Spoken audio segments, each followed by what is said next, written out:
Hello everyone and welcome back to the Witch of Bees and Bones. I am trying my new camera. I hope it's successful. It seems from here to have a clearer picture, so hopefully that's beneficial. So let me know.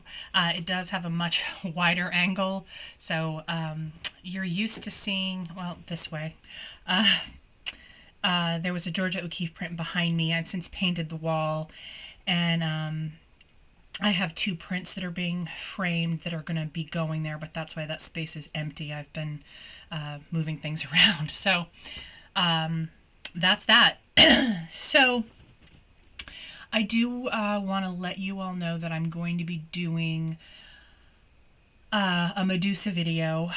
I'm working on that. I want to do her justice because Medusa deserves justice. And I also want to... I work pretty closely with her, sometimes very closely with her in my practice.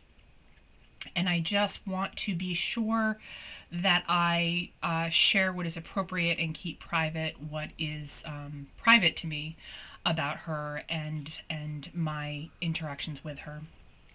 So, that is that, but it is forthcoming.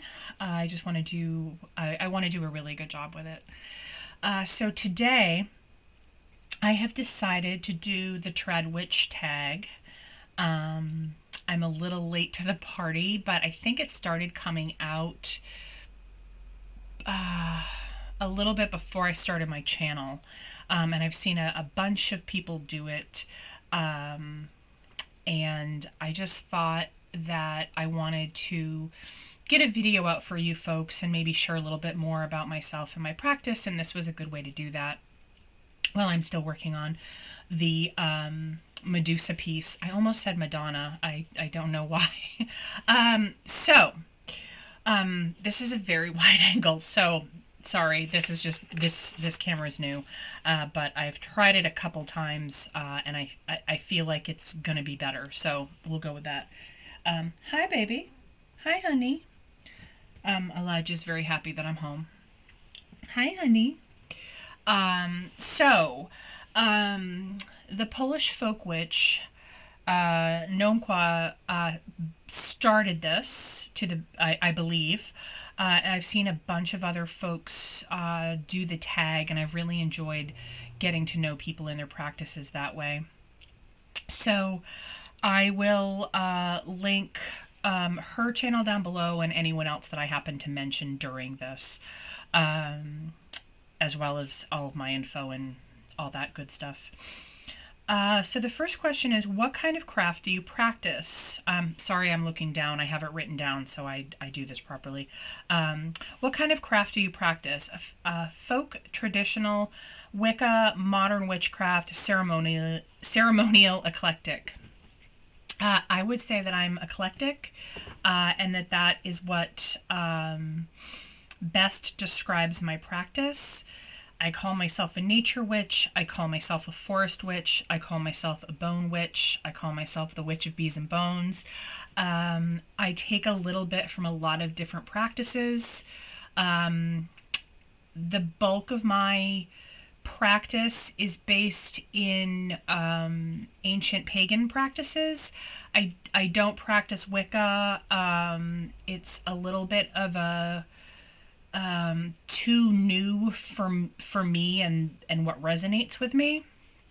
So I think I'm pretty emphatically an eclectic witch, working with different deities and different pieces of nature and herbs and flowers. So that feels like it fits. The second question is, what paradigm, faith, or philosophy informs your craft? Spirit model, animism, polytheism, psychological approach. Yes to all of the above. Probably most strongly animism because of my connection to nature and the natural world. I am a lifelong tree-hugging dirt worshiper. I talk to trees, I talk to animals, I talk to plants, I talk to elements, and they really inform my craft and are deeply rooted in my practice. I would also say polytheism. I work with a number of different deities from kind of different backgrounds. I work with the Morrigan, which is Irish. I work with Hecate and Medusa, which are Greek. I work with Papa Legba, which is Haitian voodoo and hoodoo, so to speak, for some folks. And I don't think I've mentioned it on this on my channel before, but I do work with Mary Magdalene as well, which surprises a lot of people. So I guess Christianity, but not the agended negative Christianity that has kind of taken a hold for a lot of folks. I'm not here to shit on Christianity.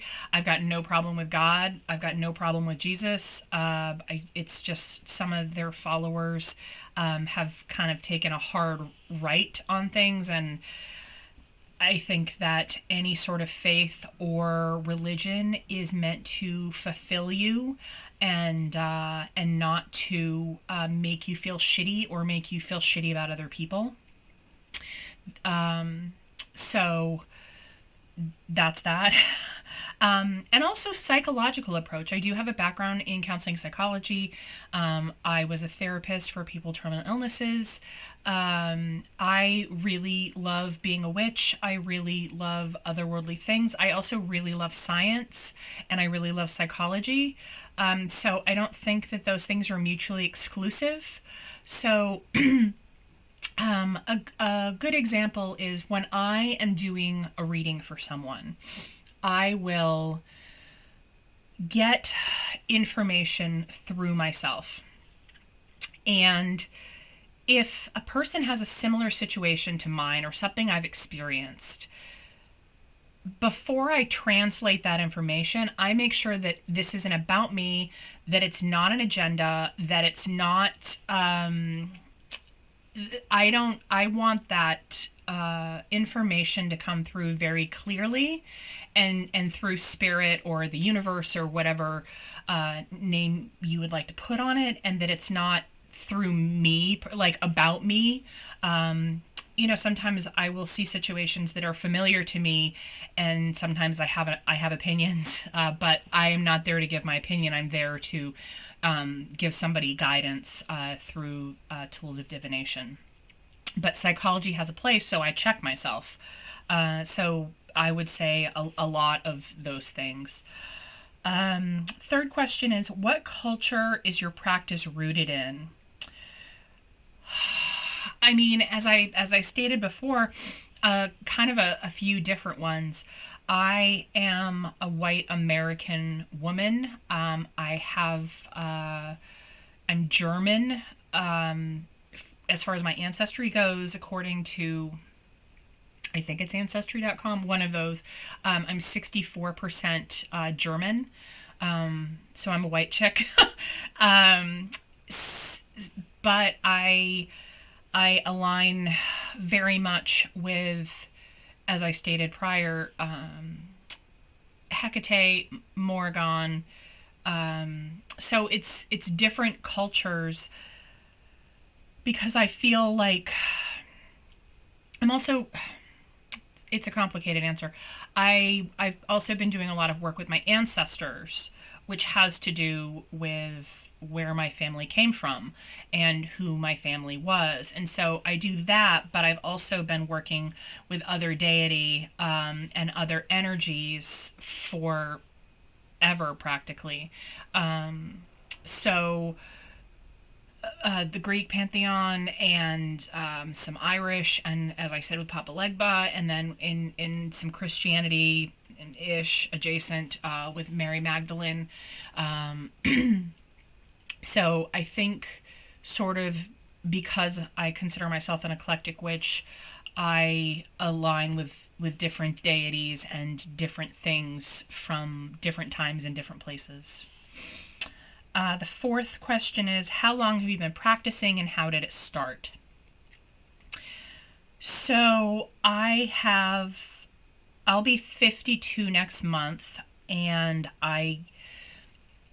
the reality is I think, no, I don't even think, I know that I've been practicing my entire life. I remember being a very small child and being out in the woods and connecting with trees and connecting with animals and connecting with plants and connecting with bones, and what I could learn from nature. I didn't have a name for it at the time. I wasn't like, oh, this is a pagan path, or oh, this is a left-hand path, or oh, this makes me a witch. But I've been participating and living the practice my whole life. And how did I start? Both of my parents loved nature. As I've said in prior videos, my father was a fish and game officer. He spent a lot of time out in the woods and around bodies of water and in mountains. And I spent an inordinate, I shouldn't say inordinate, I meant I spent a tremendous amount of time with him when he wasn't working, because he wanted me to have an appreciation of nature like he did. My mother was an incredible gardener. She was an incredible cook after she learned to cook, and she loved nature as well.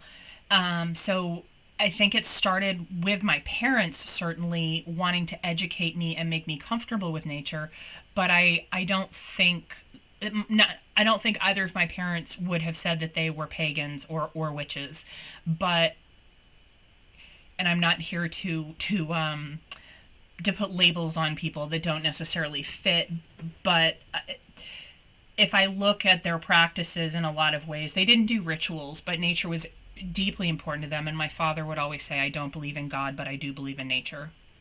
So I don't need to name that, but I think that that's how it began. And then I kind of went with it. I think about how young I was when I was alone in the woods. Again, the 70s were a wild time to raise kids. But I was alone in the woods on my parents' property, and I knew where I could go and where I couldn't go. And my parents set very strong boundaries of, like, I wasn't allowed beyond a certain point. But I was also out in the woods by myself, walking around at 5, 6, and 7, and I don't know a lot of 5, 6, or 7-year-olds that would like fare well in the woods. But because of the education I had from my parents and my own intuition and my own connection to the land, I was fine. Clearly, I made it this far. So it began with that, and then it just became ingrained in who I am. So I can't say like, oh, at this point, because it's been happening my whole life. What books and resources did you start with? I didn't start with, the resources were my parents and nature and bones and scat and animal tracks and animals and plants and all of that. I didn't really start with books. Later on, I did find, I've read the Scott Cunningham books. They didn't do a lot for me. I love to read, and so part of me is really sad that I haven't found more books based on witchcraft that resonate or align with me. But I haven't. And to me, when I'm talking to people that are interested in, pursuing paganism or looking into it or being a witch, I always say, like, do your own thing and learn your own lessons. Not everything's going to resonate. I've read all the moon ritual books and all the candle magic books and all of that, and none of them excited me. None of them held my interest. I will say I was listening to Cosmic Creeper. I will link their video down below. And they mentioned, and it didn't occur to me till they mentioned this, but Women Who Run with Wolves. I never saw it as a book about witchcraft. I saw it as a book about being a human and archetypes, and from a kind of a psychological leaning spiritual way, but after seeing what they had to say, I was like, oh my, that book was really powerful, and I've read it a number of times, and so I would say that that was an important book, but for a lot of reasons. But I'm glad I saw that video because it really kind of changed the way I thought about the books that I have read about being a witch. So I will offer that. Thanks to Cosmic Creeper. Um, how has my practice changed over the years? There are things that are steadfast in my practice. Again, my connection with nature. There are things that ebb and flow in my practice. There are times, I mean, I have dozens of journals that are, tucked away. There are times that I will journal every day for months or years, and then there's times that I don't touch a journal. There are times in my life that I have pulled cards every single day or almost every single day, and there are times I haven't touched decks for years. Sometimes life gets busy or hectic, but I have really made a commitment to myself and my practice in the last several months to be authentic and present in it. That being said, when I don't do those things, it doesn't make me less of a witch. It doesn't make me less of a pagan. It doesn't make me less connected with nature, because I'm always connecting with nature and mindful of the things that I'm doing and saying and putting out in the world. So I guess as of late, lighting my candle every morning, journaling virtually every day with few exceptions, working with oracle decks, doing readings for people. I've begun doing that again.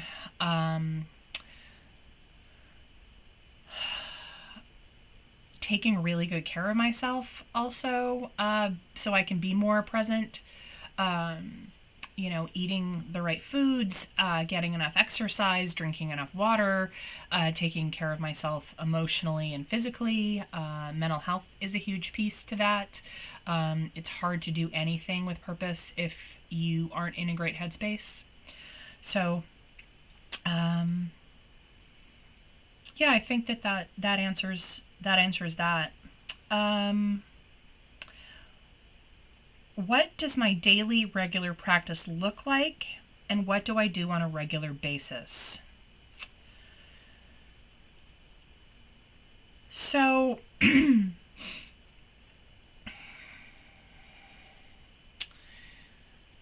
the first thing I want to say about that is whether or not I pull cards, I'm still a practicing witch. I move through my life and through my day and through my relationships with a great deal of connection to nature and reverence and thought, and I strive for grace. And it doesn't matter if I pull cards or if I light a candle or if I do or if I don't. To me, nourishing myself with food or thinking about something when I'm driving to my place of business or doing readings for people, I feel like I'm constantly practicing who I am as a witch. I identify and love and have reverence for the word witch, and I am just as much witch as I am human. And so I don't divvy up my practice into only things that are ritual. I constantly and consistently practice being a witch, in my thoughts, in my patterns, in my words, in my actions. And on top of that, I do currently, and I think will continue to, because I have made that commitment to myself, journal, work with oracle cards, work on creative endeavors, having sourced some Palo Santo that is ground and being able to burn that because I really love the smolder of it and the scent of it. Uh, that sets a really nice tone for my days, and my practice as well. It's just a really nice way to start my day and to pull my cards and to journal about that and no other distractions. That has been profoundly rewarding for me these last several months, and I'm grateful that I'm in the groove of that and have made the commitment to continue with that and other creative endeavors that I've been working on. Are there aspects of your craft that you need to keep secret? Is secrecy important in witchcraft? I'm going to take the word secrecy and... Sorry, I just heard somebody in my driveway. I'm gonna replace the word secrecy with privacy and boundaries. There are things that I do and have done that are personal and private to me and my practice. There are things that aren't up for public discussion. They aren't things I wish to share. They are not things that I'm ashamed of either. But secrecy has kind of a negative connotation, unfortunately. That's why I'm using privacy and boundaries. I've obviously started a YouTube channel, so y'all know a fair bit about me and will learn more about me, but nobody needs to know everything about me. And there are things that I keep private and personal, and want to keep it that way. That's deeply important to me. Boundaries are also very important to me. Not everybody needs to know everything. There are people that I share a great deal with that I love and respect, and who are sacred to me, and I share things with them and they share things with me. But as far as the public, I think it's important to keep things private. I think we have, particularly, I think it's very easy to sit in front of a camera like this, and because there's no one in front of you except your own image, to kind of say a lot of things. And though I'm very comfortable being authentic and sharing pieces of myself, I don't feel it necessary or prudent to share all of my practices or things I've experienced or entities I've worked with, or anything like that, because I just don't have to. So, do I think it's important? I think it's important that we take care of ourselves and set our own boundaries, and that means you get to share whatever the fuck you want to share, and keep private what you don't want to share. So, that is my answer to that. Favorite tools I use regularly. So, oracle cards for sure. You all know how in love with Woodland Wardens I am, and how in love with the Obsidian Oracle deck that I am. I love them so dearly. There may come a time that I don't use one or both at some point, but right now I can't imagine not utilizing those in my life. They speak to me so clearly and so efficiently. I love them dearly. I also work with stones, slash crystals, and what I consider my, natural artifacts, bones. I don't use bones for ritual, but I have them kind of, you can't see any in this picture. Nope. Just making sure I wasn't being untruthful. But I have bones all around, and though they may appear decorative, they're sacred to me, and and keeping that part of nature and being a bone witch is very important to me. Journaling is my journal. I have different journals for different things. I have my daily journal that I use with my cards. I have a journal for different creative, like different journals for different creative projects, so I can keep things kind of separate. And then I have a book that I kind of just write ideas in as well. So I would say those are the heavy hitters currently. And the last one is, what books or resources would I recommend to newbie witches interested in my kind of craft? As I said before, I would recommend that people experience things for themselves. Try out tarot, try out oracle decks, try out pendulums, try out scrying, journaling, all of the things, and see what resonates with you. I think it's important that we find our own way and practices and not just do what we're told to do by a checklist in a book. I'm not saying that there's no useful books out there. I just really haven't found them. And I think that it's much more important to experience things for ourselves and maybe become part of a community. Reach out to other folks. Follow some people that you align with on Instagram or on YouTube. See what's out there, see what feels good and see what doesn't feel good. That would be my best advice, and the advice that I do give when I'm approached by folks that are new, so to speak. I think it's easy to get other people's ideas. So I had an experience with a person several years ago, and they were kind of new to paganism, new to being a witch, or like feeling out being a witch. And they'd read some books, and they were of the opinion that because, and I honestly can't remember the books that they had read, but they were sharing with me that they didn't feel as though they could call themselves a witch because they either didn't have certain gifts that they perceived they should have, or that they hadn't like checked all the boxes. And I think that's kind of bullshit. I have a great deal of respect and reverence for the word witch. I don't like it when it's bantied about, but I also I'm not going to gatekeep the word. And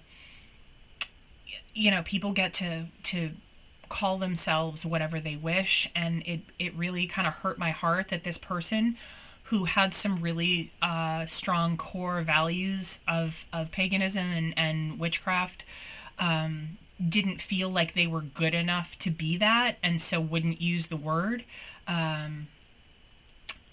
We have our challenges, but with anything, I think I don't think reading books is a bad idea. I think it's important to see what's out there, and in the age of social media, there's so many ways to see people and connect with people and watch videos and be like, oh yeah, that makes a lot of sense to me, and oh, that sounds like total shit or whatever. And not to shit on people, but we're going to align with certain things and not align with other things. And that's, not only is it okay, it's necessary. We have to try things on, and sometimes they work and sometimes they don't. I tried really hard to do tarot for years and years, and it really bothered me that I didn't align with it and I didn't understand it, and it just didn't make any sense to me. And at points I was like, how can I be a witch and not do tarot? Well, I can do a whole lot of other things, and I would rather focus on the things that I excel at. And then you get to revisit things from time to time and see, like, okay, maybe now is the time to try this, and maybe it is and maybe it's not. But again, I'm rambling, but I think experience is so important. And as long as you're not hurting yourself and you're not hurting other people, that you try things and you see what fits and you see what doesn't, and some of those things evolve for folks over time. That's where the meat of it is for me, not in the pages of a book. I think books are great to, I think they're a great escape. I think they're great at teaching us things. I think they're great for information. I don't think the purpose of a book is to teach us how to be necessarily. So that is where I will leave that. I think I've covered everything. I'm just gonna double check real quick. Yep, I covered everything. I hope this was interesting for you folks. I also saw, um, let me think. I totally lost my thought. so, oh, I know what it was. Abby the Witch did a tag of, I think it's called Not Just a Witch or Not Only a Witch. I think I'm going to do a video on that as well. Because I found her video really interesting, and I saw a couple other people use her tag as well. So if you'd like to see that, let me know. I will link her stuff down below. I appreciate all of you so much. I love the comments, and the channel is growing, and I'm kind of blown away, and I'm deeply appreciative. It's been a wild few months. I've got some good stuff coming up, which I'm really excited to share. Working on the Medusa video, and I really appreciate the folks that have checked out my Etsy shop, or done orders, or have favorited the shop. Whenever I get a notification on my phone about it, I'm always blown away. So thank you so much. I will link that down below as well. If you're called to have me do a reading, I'd be honored to. No pressure. Live your life, but if it's something you're called to do, I'm very happy to do that for you. If you're interested in some black salt or some of the ground Palo Santo that I've sourced, I have that on my site as well on Etsy. It's delicious and divine. So, but again, no pressure. You can get these things in a lot of places, but if you're interested, it's there. And I will be back with you very soon. I hope you're taking care of yourselves. Try to find something really beautiful today and just kind of observe it and take it in, and see how it affects you. And I will be back with you very soon. Bye.